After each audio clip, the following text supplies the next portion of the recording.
मात्रा जो है आलू की जो खेत में डालते हैं डीएपी की, उसकी कोई भी सीमा नहीं है। मैं सही हूँ गलत जी? हम भी खेत में देखते हैं तो एक किसान 1 एकड़ खेत में 6 बोरी 8 बोरी या इससे भी ज्यादा जाकर डाल रहा है। सही है गलत है? तो ये किसी भी रूप में सही नहीं है। आपका इतना अच्छा कृषि विज्ञान केंद्र है, हम लोग हैं और भी अन्य लोग हैं, वैज्ञानिक लोग हैं, हमारे सब लोग हैं, आपको बताते हैं हर गोष्ठी में कि कोई फसल बोनी है आपको, उसके लिए पहले मिट्टी की जो जांच है वो आवश्यक होती है। तो उसके अनुसार ही आप जो उर्वरकों का प्रयोग कीजिए। इसके बारे में संक्षिप्त के बारे में भी सब बताएंगे। अब मैं अनुरोध करूँगा मैम से, डॉक्टर साधना मैम से, कि वो आए और थोड़ा सा बताएं।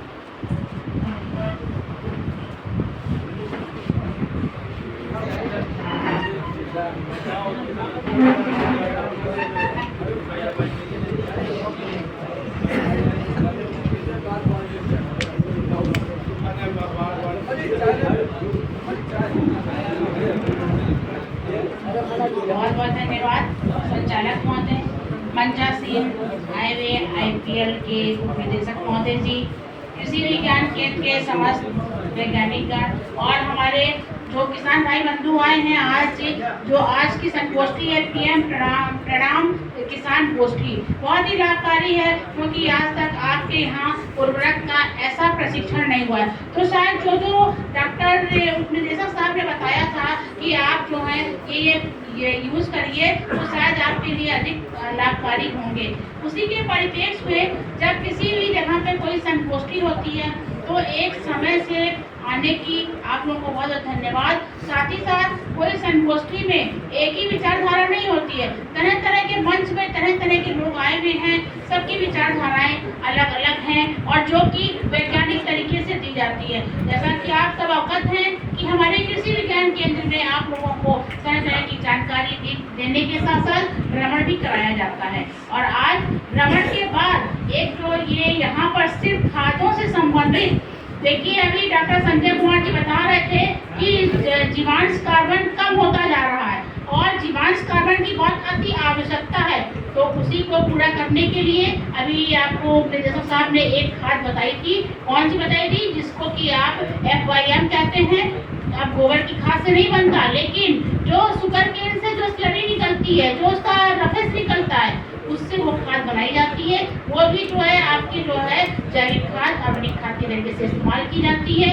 लेकिन क्योंकि ये बात है कि किसी भी किसान भाई बंधु ने ये नहीं पूछा इसको FYM क्यों कहते हैं, क्योंकि आपको जानना है आज हम लोग सब सिर्फ FYM के नाम पर गोबर की खाद को ही तो जानते हैं, फार्मयार्ड मैन्योर के नाम से। जो ये स्लरी निकलती है इसमें कैसा ऐसा कौन सा गुण है, आपको जिज्ञासा होनी चाहिए। क्योंकि हमारे बहुत किसान भाई बंधु इसमें ऐसे हैं जिनके यहाँ गन्ने की खेती होती है, अगर वो ये जान जाए जब कोल्हू से उनका गन्ना पेरा जाता है उसके बाद जो उसका रफेस निकलता है, सूखी चीज निकलती है, तो आपको पूछना चाहिए था कि जो आप बता रहे हैं क्या हम अपने गन्ने को पेरने के बाद, गुड़ बनाने के बाद, क्या उससे वो हम अपना FYM बना सकते हैं कि नहीं बना सकते? पूछना था कि नहीं पूछना था? भाई आप किसान नहीं है, आप पूरी तरीके से हर कृषि वैज्ञानिक आपको एक वैज्ञानिक ही मानने लगे हैं, क्योंकि आप लोगों में ट्रेनर मास्टर किसान भी हैं, तो वो वैज्ञानिक ही तो हैं। तो आपके अंदर हमेशा जिज्ञासा किसी भी चीज नई को सुनने के बाद होनी चाहिए ना। तो जब सर अभी लास्ट में जरूर आप बताइएगा सर इन लोगों को कि अपने खेत में कैसे बनाएं, क्योंकि ये किसान जो है खेती भी करते हैं गन्ने की, तो जो हमको थोड़ा सा लगा वो मैं अपने शब्दों में कहना चाहती हूँ। साथ ही साथ हमारा जीवांश कार्बन बहुत ही हम लोगों के लिए चिंता का विषय है। अभी डॉक्टर जितेंद्र सिंह जी आपको बताएंगे, ये हर मंच पर कहते हैं कि बाबा खेती कर रहा नाती नहीं कर पाएगा। बात हकीकत है, जब हमारी जमीन एकदम बंजर हो जाएगी, हमारी जमीन में जीवांश कार्बन नहीं रहेगा, वो कैसे पता चलेगा? आज आप मिट्टी उठा के देखिए और पुरानी मिट्टी देखिए, वो मिट्टी काली होती थी, ग्रे कलर की होती थी, आज आपको सब तरफ पीली मिट्टी नजर आ रही है। उसका दुष्परिणाम क्या है कि हमारी जो फसलें हैं उनको नुकसान हो रहा है। फसलों का नुकसान होना, फसलों के अंदर पोषक तत्वों का नुकसान होना हमारे शरीर से खेल रहा है। शरीर से क्यों खेल रहा है? क्योंकि देखिए आप सब परेशान थे, 2019 में कोविड आया तो क्या हुआ कि जो हम लोगों ने अत्यधिक जो अंधाधुंध हम लोगों ने रासायनिक उर्वरक को उपयोग में लाए, उससे हमारे शरीर की सारी प्रतिरोधक क्षमता खत्म होती गई। क्यों खत्म हो गई? क्योंकि उनके अंदर जितने भी रसायन थे वो हमारे शरीर के प्रतिरोधक क्षमता को मारने में आगे से आगे बढ़े। क्यों बढ़े? क्योंकि उनमें जो हमारे शरीर के लिए अच्छे विटामिन चाहिए, जो हमें फ्लेवोनॉइड्स चाहिए, कैरोटीनॉइड्स चाहिए और एंटीऑक्सीडेंट्स चाहिए। आज जमाने से हम लोग कहते आ रहे, पहले तो कोई जानता ही नहीं था लेकिन इस्तेमाल करते थे। कुछ दिनों के बाद धीरे धीरे हम लोग छोड़ना शुरू कर दिए। एंटीऑक्सीडेंट्स का भी बहुत बड़ा रोल है। और जैसा कि डॉक्टर साहब ने एक सल्फर वाली बताई, कौन सी खाद थी अभी फिर आप लोग भूल जाएंगे।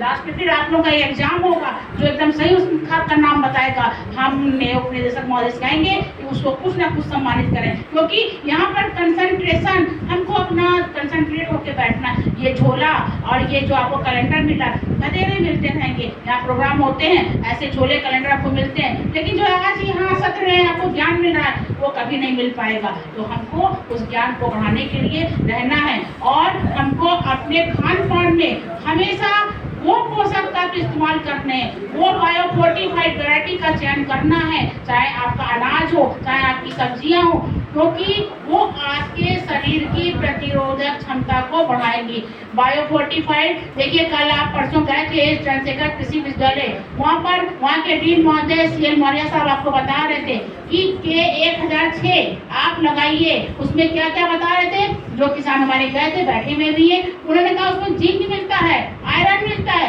उन्होंने बताया उसमें आयरन 19 मिलीग्राम मिलती है, हमारे शरीर को 30 मिलीग्राम की आवश्यकता है, 19 वहाँ से मिल रही है। अगर एक चीज से आपको मिल रही है 19, तो आपको वीट आउट करना आसान है। तो किसानों से अनुरोध है कि आप अपने जो है बीज जो लगाते हैं, जो फसलें लगाते हैं, उसमें आप जो है बायोफोर्टिफाइड वैरायटियों का चयन करें। बायोफोर्टिफाइड वैरायटियों का चयन करने से आपके खेत में जो है फसल जो होगी वो अच्छी होगी। साथ ही साथ जो भी आपके शरीर को आवश्यक तत्व चाहिए, जैसा कि आपको फसलों के लिए चाहिए वैसे आपको शरीर के लिए भी चाहिए। फसलों के लिए अभी बता रहे थे 18-19 तत्व जो आवश्यक हैं, उसी प्रकार से आपके शरीर के लिए भी तत्वों की आवश्यकता होती है।